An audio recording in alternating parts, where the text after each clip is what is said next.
like, what were the silent struggles that you were facing that maybe nobody could see? But an area that I've not been as good at is my own personal development. And if I was to look at my to-do list, personal development plans would usually be something towards the bottom end. I was hitting a glass ceiling, what felt like a bit of a ceiling in terms of progression, wasn't really moving on to the next step. I'm starting to get a bit frustrated to understand the reasons why. The personal development plan, it's always the first thing to drop when you've got a busy diary, isn't it? Yeah, exactly. Well, it used to be. A lack of confidence, I suppose, when it came to knowing what to do to, develop essentially.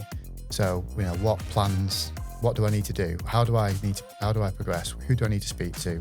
What sort of conversation should I be having? There are certain problems and situations that you can figure out yourself, but that I have reached that area, and probably the level I'm at now is I do need help and support from other people, but because I've been able to get to where I've got to now by not asking for help, that's a big change. Gosh, yeah. We can't treat ourselves the way we treat others. But you talked about, though, you'd been struggling with this for years. I mean, how many years? Oh, as long as I can remember. And you've turned, over 20 years, you've had this way of working, this way of being, the stress for 20 years, which, let's be honest, I know. When you go home... I might have had hair for being on your programme a few years earlier, Liz. Yes, you had. And you've managed to change that way of thinking within 12 weeks. Welcome to Simon Gold. It's brilliant to have you here on the Leading Role podcast with me today. Thanks, Liz.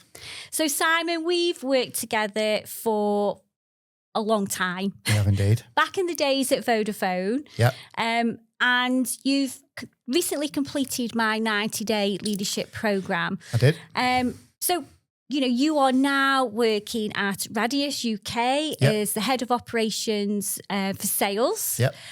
Let's just start at the beginning and take us back to before you joined the program. What were the silent struggles that no one else could see? A particular piece of work would happen, and I'd just be stuck. And I'd have in my mind that I would need to figure it out, and the pressure would mount up on my shoulders. So I would say that silent struggle would be just thinking it was all down to me to deliver, which was, in hindsight, the wrong thing to think. And actually, it's what I've learned is there are lots of people out there and lots of resources out there to tap into to help you deliver that. Yeah, yeah. And change but that. At the time, not knowing that, that's quite a stressful place to be in, when you gain a piece of work that could potentially help elevate you in your career. Yeah. But silently, you're like, I don't even know if I can do this. Yeah. And even now thinking back about what it was like sort of like 3-4 months ago, sometimes I think I can't believe I actually didn't. That's how I used to think. And I've changed so much in my thinking since then. But in different instances, certain times, different instances over the years, that's how I thought. Yeah. Yeah. It's funny because if anyone who worked for me needed any help, I'd be the first one to help them. Yeah. I remember you telling me this. And, that's something that I'm a coach. I'm a leader in that respect. My leadership style is coaching, supporting. I've always delivered results through people, getting people to engage. And, although I've had that feedback before that they can see me as a bit of a poker face sometimes, I still generally get into helping them and supporting them and ask them to come to me if they've got any issues. But I would find that difficult to do myself. Yeah. Isn't it funny how we can't treat ourselves the way we treat others? But you talked about, though, you'd been struggling with this for years. I mean, how many years? Oh, as long as I can remember. Really. 10, 15, 20? Yeah, I think it's something that the wrong behaviour that I probably picked up when I first became a manager, 2004. Yeah. But So I think we get to a point where there are certain problems and situations that you can figure out yourself, but that I have reached that area, and probably the level I'm at now is I do need help and support from other people. But because I've been able to get to where I've got to now by not asking for help, that's a big change. gosh, yeah. And you've turned, over 20 years, you've had this way of working, this way of being, Yeah. the stress for 20 years, which, let's be honest, I know. when you I go might home. have had hair for being on your programme a few years earlier, Liz. Yes, you had. But joking aside, that's a long time to have that weight, isn't it? I know, it probably, we've talked about this, that weight can be bigger or lesser depending on what it is, but it's there nonetheless, that weight on your shoulders. So, and you've managed to change that way of thinking within 12 weeks. That's crazy, isn't it? Yeah. And what's it feel like to open up and start being honest with yourself? Yeah, I think it just got to a point where I was frustrated, and I spoke before about looking for some personal development time and some support. And now I've got to the place I'm at now. It just makes you feel a lot happier at work, a lot more confident, a lot more job satisfaction. Some days you would go home from work and you'd be, you take your work home with you. Happens, doesn't it? Did you struggle to switch off? Yeah, I think as a people manager, I think anyone who's a people manager, you can never really 100% switch off. I find anyway, might be different for people, but I can definitely switch off a lot more now because I'm tackling more work in working hours. Yeah. And getting more done. So therefore more productive. So there's less time needed outside of work to get work done. Got you. So work outside of hours now will be just, as and when needed, but few and far between. And that's what I want for you from the programme, that you can switch off, because it's so important. We talk about energy, don't we, all the way through as a theme for the programme. And you have got high performance habits. You go to the gym regular, your nutrition, you take that seriously. I know you're a big advocate of walking. I know that's one of your passions, and we focus on that as well as all the other skills. But to be able to switch off when you go home, that's it's fantastic to hear you say that. Yeah, I think if you have a productive day, you can switch off. Yeah, because you've achieved something. If you have a lot of work that's not been completed, not been achieved, it hangs over you sometimes, doesn't it? So opening up and sort of asking for support in the right way, and tapping into people's experiences and getting that advice just makes you more productive from my experiences. And therefore you can get through more work. And we talked about this as well, didn't we, about procrastination. So when we're stuck, we don't know how to do something. Yeah. We think we've got to figure it all out on his own, which you said. And then then that leads into procrastination because you're putting it off because you don't know how to take it forward. Yeah. That procrastination then bleeds into other areas. And you were like, Liz, I'm really distracted. I'm dead good at distracting myself. Yeah. I was a master of that. Yeah. I'm someone who likes to get involved in like drawn towards new stuff, so that can be my procrastination at times. So yeah, it's making sure that I'm dealing with work.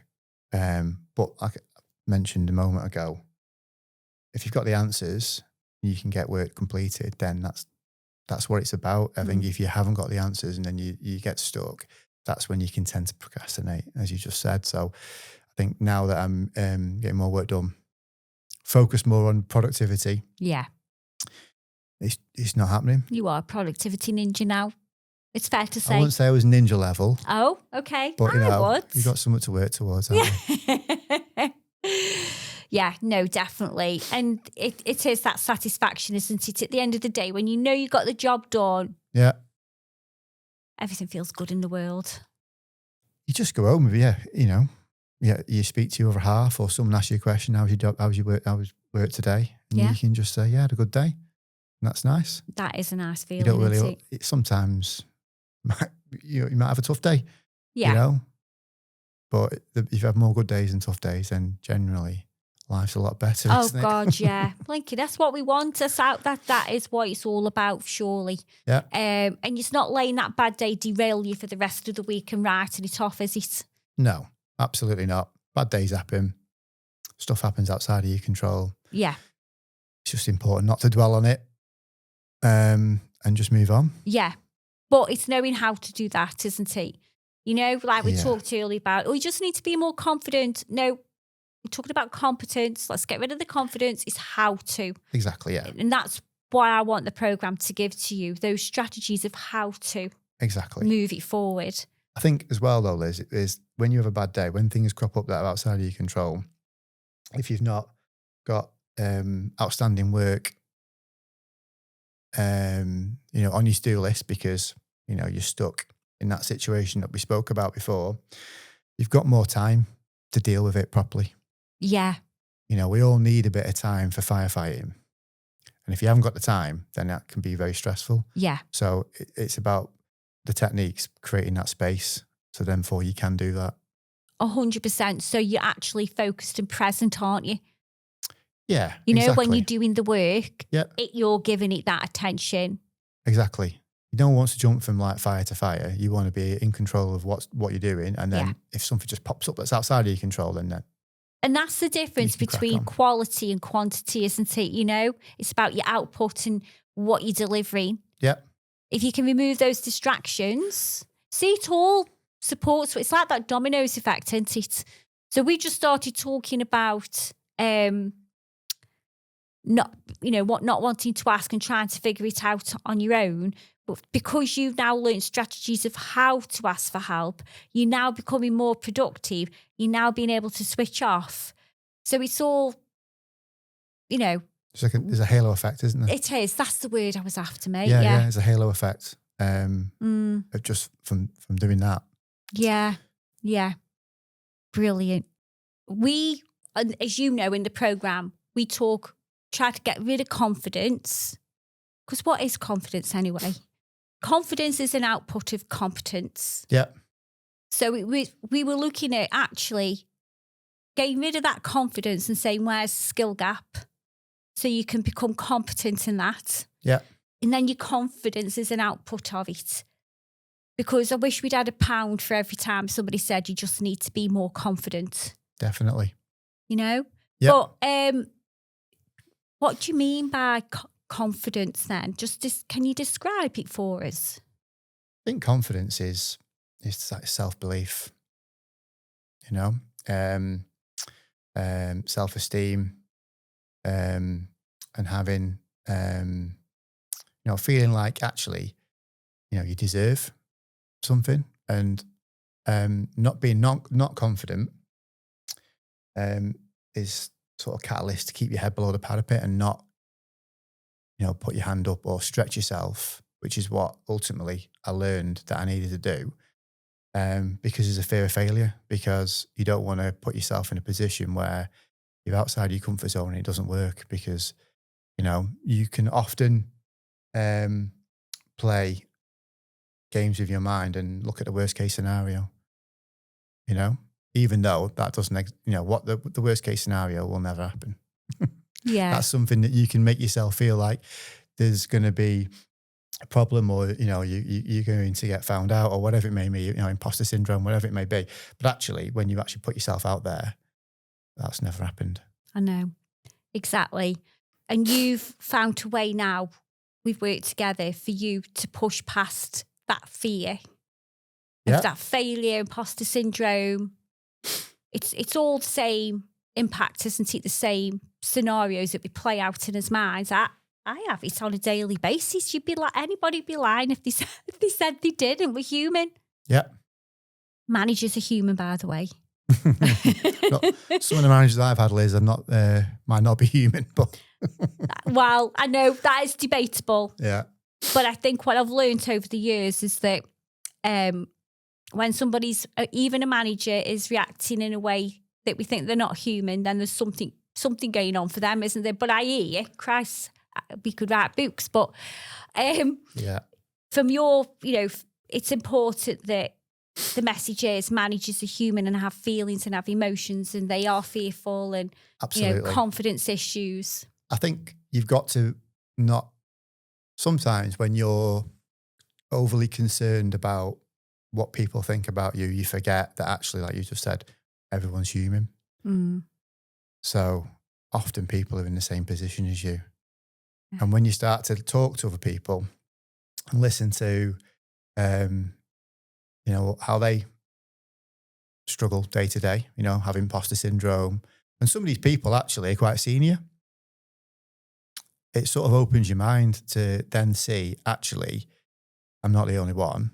And taking that time to listen to someone talk or just have a conversation with someone one-on-one, it starts to break down those barriers in your mind that make you feel like, you're lacking in confidence, or maybe it's just you, and that's like a big hurdle to overcome. It is, absolutely. Yep. And it can hold you back for years, can't it? It can, yeah. And it has done for me. I've got to a decent position, like I said before, I worked for a great company. I worked for Vodafone for nearly 20 years and I had great times at Vodafone, another great company to work for, lots of great jobs. But what I would like to do at the end of my working career is look myself in the mirror and say, yeah, I gave it everything I possibly could do.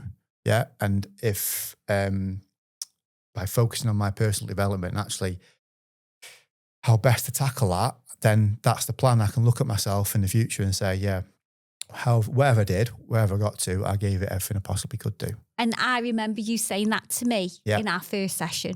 Yeah. And I was like, I love that. Because you've got to have no regrets, haven't you? Yeah, exactly. And I'm always someone who likes to push themselves and I'm driven. That's never changed in me. So, yeah, just finding somebody, which was yourself, to give me that support and direction and actually learn some new skills and some new techniques, which work really well.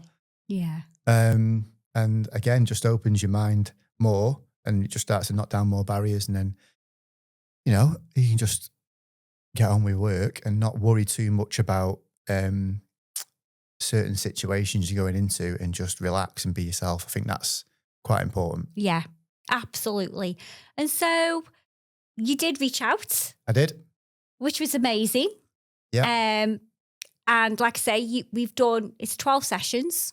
We have, yeah. 1 hour online. And it's all outcome based. And we really go deep. We'll focus on you, don't we, to start off with? Yeah. Because until we focus on you, we then can't move forward and then start to learn the skills. Because you can go on any training course and get leadership skills. But what I feel is missing in personal development in general is that we don't focus on you first and understand what's going on for you that's holding you back. Yeah. Then once we've worked on that, we can then bring the skills in. I'm just curious, what made you realise that you couldn't keep doing it alone? Well, as I said earlier, there was a bit of a cycle of I just started to notice a cycle, essentially, which was I wasn't progressing any further than the sort of level I'm at. And I didn't want to keep continuing doing what I was doing because it was working to a certain extent because of I performed well in my role, but it wasn't getting me to that next level. I wasn't really stretching myself.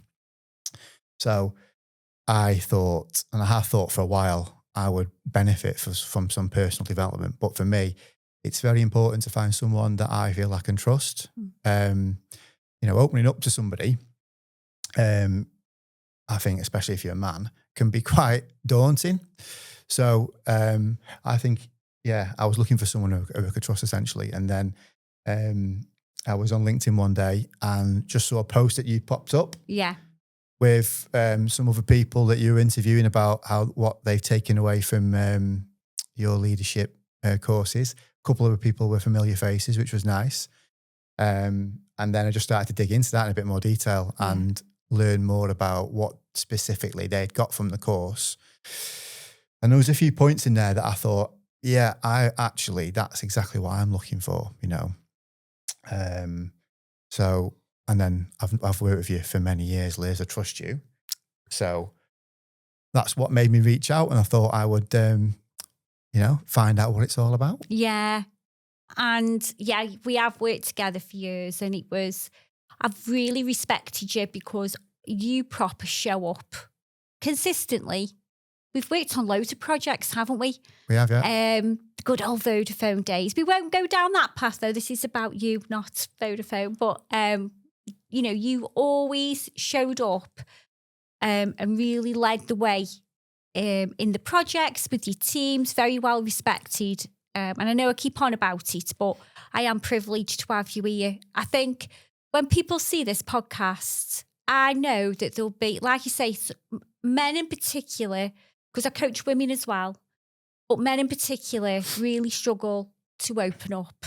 And thank you so much for being honest today, because I know that there'll be somebody watching that you will inspire and get them to start opening up. Yep. So it cannot be underestimated. And I know it's a big deal you coming here today because, I've put you in a studio and I'm asking you now just to tell us everything about yourself. And, it's a big deal. Believe it or not, I'm not someone who particularly likes being the centre of attention, No, and that's why I think it's brilliant that you're doing it. Yeah. Yeah, and it will help people. And I think we need more of this. Yeah. Funny enough, you mentioned about senior managers as well. You'd be surprised how many senior managers, male managers and female managers struggle, but that men struggle to open up. Yeah. And there's this stereotypical view we have of men in general and men in management. I was talking about you on the podcast with Dan Reed, who's the director head of digital for KPMG, and we were talking about authentic leadership, and that's one of the things that you've just started to do now, like just be yourself, which is what he massively advocates. And it'll be in the link below, the Dan Reed podcast, if you want to check that out, because that's brilliant. He talks about authentic leadership and his mental health struggles and how he's very open with his team about it. And again, you're being open with us today about, the confidence and things that have held you back over the years. You've touched on you wanted to learn skills. You wanted to find skills that work that you can use to help you move forward. So how has your leadership changed since being on the program? So like a common theme I would get from people surveys or people feedback over the years would be people would find me a little bit difficult to approach sometimes, or difficult to get to know. And I used to find that hard to understand, really. But what I've learned, particularly over the last 3 months, is actually it's because it's not so much that I didn't get on with people. I was just holding back in terms of opening up and being just being myself, concerned more about what I thought they would want me to be as a leader and a manager rather than just being myself and supporting them that way. So I'd say my leadership style is much more open now, much more authentic in terms of just being myself. And I've seen quite a few benefits from that, actually. So yeah, I've improved relationships with people who work for me. They're starting to open up to me more. I can think of one person in particular that works for me now that's really, I've started to build a really strong relationship with this person, and actually their performance has improved. They were already a good performer anyway, but now they're a really high performer. And I can see that actually there's that relationship, that better bond and trust, where she opens up to me about, what she's thinking about certain work situations. And I'm really able to dig down into what it is I can do to coach her, support her. So it's like a real great example of teamwork, Yeah. with positive results out the back of it. So that I've noticed that that's been great for me, Yeah. and that's something I'm building on and doing, and you putting that to practice with other people. But then I'd also say, Liz, it's helped me build relationships with people who are more senior to me as well. Mm. So I think sometimes, at all levels of management, or even if you're not a manager, when you deal with someone who's quite senior, or you speak to someone quite senior, it can be a little bit daunting. And sometimes you put yourself in a position where you think, actually, this is what they would want to hear from me. But what I've found actually is I just need to be myself. Going back to your point before about the last podcast interview you did, and that guy who's MD at KPMG, or director at A KPMG. director. Yeah. And it's interesting that he's got the same approach, So it's the same. It should be the same for everyone at all levels. And if you can get to that point where you can just be yourself and relax, I know it might sound like, pretty obvious, but you'll just perform better. Yeah. Because anyone who's in a relaxed situation or relaxed state, who's just being themselves, will think more clearly. Yeah. Will be more open to putting their views forward. Will be more open to taking on feedback. It's just a better environment, a better way to work. So I've noticed that as well with people more senior to me. So Yeah. I've started to have better relationships and build better relationships from that as well. So that's great. And I hope you don't mind me saying, but I think that's been a game changer for you. Yeah. Because actually, I think the company have been very welcoming. But there is always, I'm saying this broadly, an apprehension of going to your manager and talking about career progression. Yeah. If you think about the things that you said, you don't want to raise your head above the parapet and, the confidence, etc. Then, and that fear, but actually, you've actually pushed past that fear and been your authentic self and said, look, this is what I'm about and this is where I want to be. And you've had a great response. In fact, I think you've had an amazing response. Do you want to share the response that you've had from your manager and then his manager, and like the sponsorship about being mentors for you? For the first time, I've got a mentor. Not had a mentor before. I've sort of avoided that type of relationship and support before. As I said before, keeping my head below the parapet. But I've got that. I'm working on bigger projects. I feel like I've got more opportunities and there's more doors opening for me. And that motivates me to, get out of bed in the morning and work even harder and do even more. Yeah. And can you imagine if you hadn't done it? Yeah. Can you imagine if you'd go back to 3 months ago and you were still doing? Yeah, I think I'd just be in the same situation, I'd just be coming in, doing my job, having good days, having bad days, and just feeling a bit frustrated at certain things. Yeah. And not really knowing what to do and how to move forward with it. So yeah. I'm glad I have. I'm it's been a great help. Oh, mate, honestly, I love to hear when you give me the updates. I'm like, oh my God, this is like more than that we set out to do at the beginning when we were setting goals and what have you. And then you were asked to present to how many people? Yeah, it was a room full of people at a strategy day. And I think that really helped me, that piece of coaching that you gave me, which was looking at like different styles of presentation, Now, when it comes to presentations, I can be a little bit hit and miss. In the past, I have been. But what you helped me with was, different types of tone, different types of pacing, points to land, like ways to rehearse, who to rehearse with.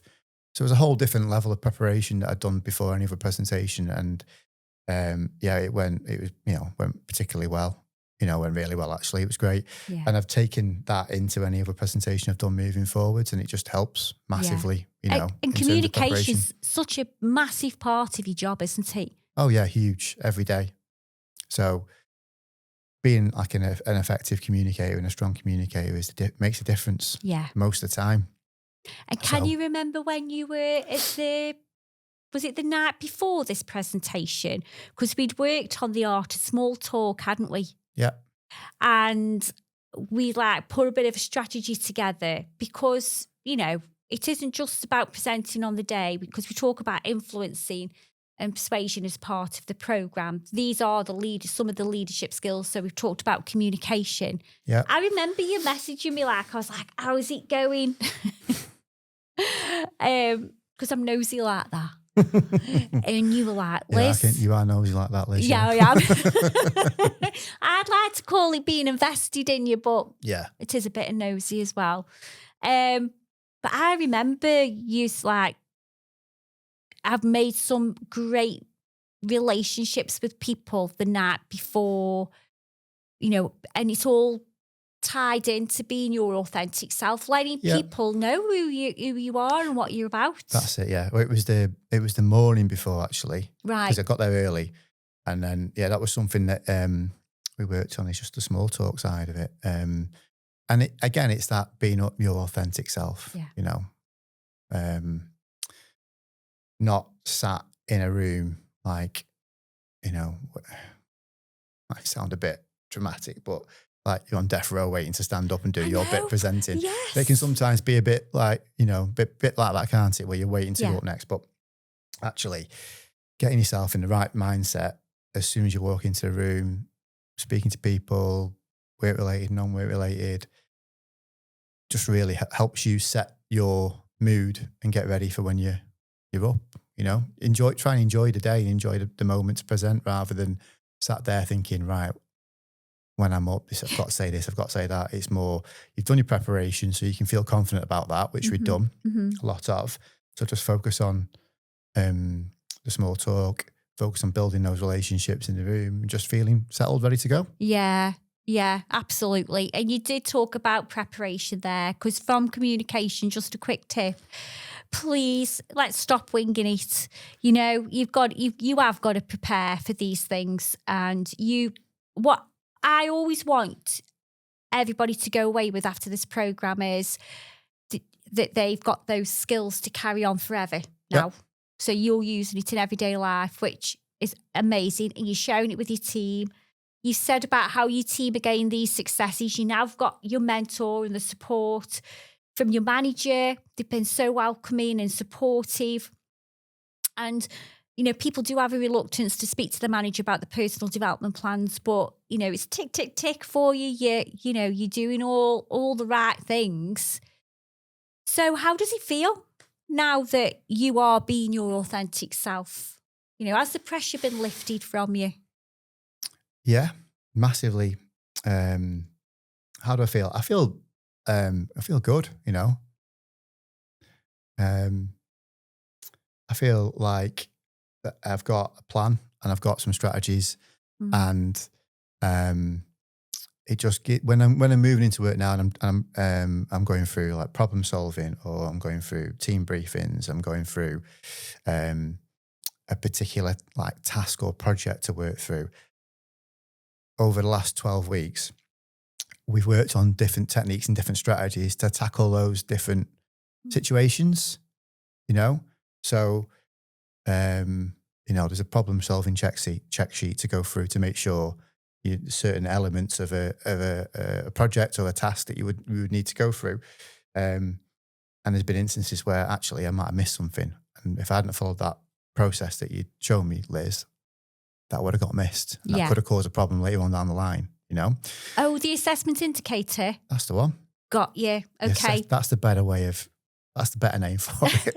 Well, just for those that don't know about it, so part of the programme we do productivity mastery, don't we? Yeah. So we do productivity at the beginning, then we come back, session 10 I think it is, and we do productivity mastery, and essentially it's an assessment that we go through. So when you're bringing in a new goal, we check that you're not going to be blindsided, don't we? So that's the checklist you're talking about. That's the one. Right. So you're using that. So I do use that, yeah. I And love obviously we it. spoke about the communication skills. I use that too. Yeah. I Amazing. picked them all out. I've got them in a little folder. So A star for you. What I'm intrigued to know then is, are people noticing something different about you? Are they interacting with you differently? What are people saying? Because you said earlier that people found you hard to read. So have you yeah. noticed any difference? Yeah. So so my feedback would usually be people would find me hard to read, a good poker face, a little bit intense. Mhm. Yeah, that was something that used to pop up. Yeah, a bit offended by it as well. Were you? Well, not like, That's interesting. well, a little bit. I just think that I'm I would like to think I'm quite a friendly, like outgoing Yeah, you are. person. You are. But as we've already said, that when I was being a leader or manages people, I would stiffen up a little bit because I wouldn't be myself fully. I'd be who I thought I needed to be. But as we've said, I've changed that now. And yeah, I've had a great response from the person I spoke about before. So I'm really proud of what that person's doing for me now and how well she's doing. But in general, people are seemingly more open with me. I seem to have got better relationships with people at different levels. Yeah. And I'm applying that being myself to all conversations, presentations, all meetings. It definitely helps me relax personally. So if that was it, I know everyone's different in terms of what development they need, but for me personally, just being able to not think about or worry about what I need to say or what I need to do and just be myself actually has made a massive difference. And I never saw that before we started working together. Yeah. Yeah. Bloody hell, that's got to be return on investment, if nothing else. Yeah, you might put your prices up for me, mightn't you? Well, we just got to get good value for money, Simon. Yeah. But it is an investment, isn't it? I think, we personal development. What are your thoughts about personal development now then? Would you still keep it at the bottom No, of I don't. priorities? I think you have to prioritize it rather than it be on a to-do list. I think it shouldn't sit on a to-do list. It should sit as a priority for you. So however you manage your day, whatever works best for you. For me, I like to sit down or reflect towards the end of a day at what's gone well, what have I learned from today, what's the plans for the rest of the week. But really looking at like the longer term, bigger plan as well. And am I still moving towards that goal in terms of what I want to achieve? Have I ticked off any of those actions, and am I working towards it of what I've done today? And if not, it's not beat yourself up about it, because we all have days where, something happens at work that's not part of your development and you just have to get on and you have to do it. That's just life, isn't it? Yeah. So when that happens, it's not to beat yourself up about it, because that's important too. So it's just that understanding and managing that daily workflow, but always prioritizing and thinking about and reflecting, are you moving towards that goal? And if not beat yourself up, understand it, and then, make a change, essentially. Yeah, definitely. Do you know, these people don't get promoted by luck. They've been doing a lot of work that you just might not have seen. Yeah. And whenever in my podcast series, if I ask whichever manager it is, they've all prioritized the personal development and blocked out that time.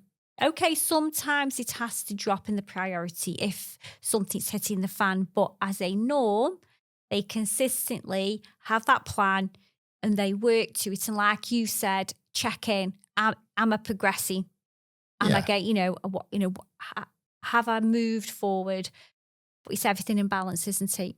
Absolutely. And I don't think it's necessarily about like It's not about a promotion in my eyes. It's more about developing and working on what you need to do to progress. Yeah. And then what will be, will be. You Yeah. know, it might not even be a promotion, but if you're developing and you're happy with that, then Yeah. that's cool. Yeah. There's nothing, I think that's great. So I think that's what's more important now, is not worry too much about what this next role is. You can have ambition, you want to progress, that's great. Make sure you tell people that. But it's more about working on skill gaps or learning Yes. new techniques, trying different things to try and get a different result. Yeah, For definitely. me, that's what it's about. Yeah, and you're right. It's all of that. Yep. And telling your manager, this is where I want to go. Yep. So they are advocates. And again, check out the podcast by Dan Reed. And also there's a podcast by Simon Cowip. And he talks about authentic leadership and personal development and working, looking at the skill gaps and just constantly progressing.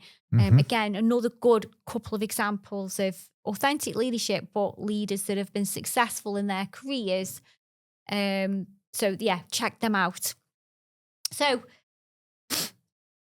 somebody's going to be watching this, a leader, and they're going to be struggling silently, but they're going to be telling themselves, I think I can keep doing it the way I'm doing it. I think I can keep figuring this out on my own. What would your message be now to that leader? My message would be,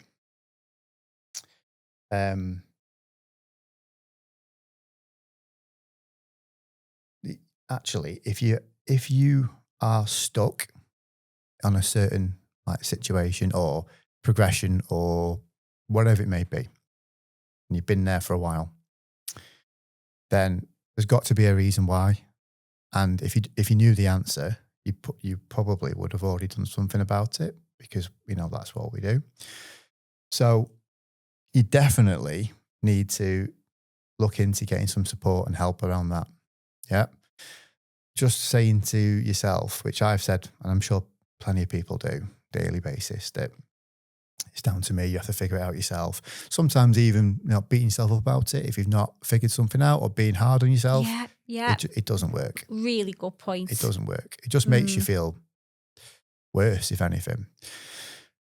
Once you get over that barrier of asking for help and support, what you'll see is that there's lots of people out there that have got maybe that particular skill, or they've had that experience that you can tap into. Once you've knocked down that barrier in your mind, and you reach out and ask for help and support, you'll find that people have got skills and lots of experiences that you can tap into. And once you ask them, since I've been asking people for support or help, and when I say support or help, I just mean, can I have 10 minutes to have a conversation about a particular thing I'm working on? Have you experienced this before? What did you do? Write that down. How can you help me? Because that's a brilliant, a little tip, isn't it? Yeah, just something simple like that. It's not a big deal, really. Yeah. But people make it a big deal. Then most people, and I've not found this anything but this, I'm speaking to people, they get flattered by it, because they like to share their experiences. And if you're all working for the same company, usually if you tap into someone who's more senior or have got more experience, they want you to do well, because if we all do well, then it's good for everybody, isn't it? So they will help you, for that reason, or just for the fact that they like to be able to share some of their experiences and, pass them on. That was what I would, if you're sat there thinking, I need to figure it out myself, then once you open your mind to getting support of other people and doing it in that way, you'll wish you started a long time ago. Yeah, absolutely. And I love that. Yeah, you don't have to go to somebody and say, the dialogue that you're having in your head, I feel stupid or I'm failing. You just position it in a way that, have you ever come across this before? Can I grab 10 minutes? I loved what you said there. So that's a brilliant way to open up that conversation. And like you say, people are flattered. because you're going to them for help. Yep. And they, you never get turned away. And if you do, then go and ask somebody else. Exactly, Don't yeah. let that stop you. What I'm going to ask you now is to summarize. Give me one word to One word. describe Yeah. the last 12 weeks of working together, the program. Can you summarize it in one word? I would probably use enlightening. Ooh, Bit posh of me, innit? I like that. Tell us Enlightening. why enlightening. It's just because, as I've said plenty of times now, the last 12 weeks have opened my mind to doing things differently, trying different techniques, learning new skills that have worked, and some of them I'm particularly using more than others at the minute, but I'm sure I'll come back to use them all at some point. But yeah, so I'd say, enlightened, because I feel like it's opened a lot of different doors and knocked down a lot of barriers in my mind, which are really helping me. Yeah. Oh, that's brilliant. I love that. I wasn't expecting that. Bit of a tough question, that, isn't it, really, to summarise it in one word? Yeah. A lot of hard graft and 12 hours of coaching, but thank you. That's brilliant. Okay. So I hope you enjoyed hearing Simon's journey as much as I did. And I'm really chuffed that he shared and been open and vulnerable. He's talked about men do struggle to open up. So if you are a male leader watching this, or a female, I hope you feel inspired, because everything is possible and my coaching just gives you options, but we focus on you and then we add the leadership skills so you get the results that Simon's had. And 12 weeks, 12 hours of coaching, and what an incredible transformation. And I'm so lucky that I'll be keeping in touch with Simon and seeing how his journey progresses. I can't wait to see what the rest of the year is going to bring for him, and as he heads in to 2026. And I can't say a big enough thank you to Simon for just being so open and just sharing his journey. It'd be brilliant if you liked the episode. If you could leave a review, that would really help my channel out. And I will see you next time.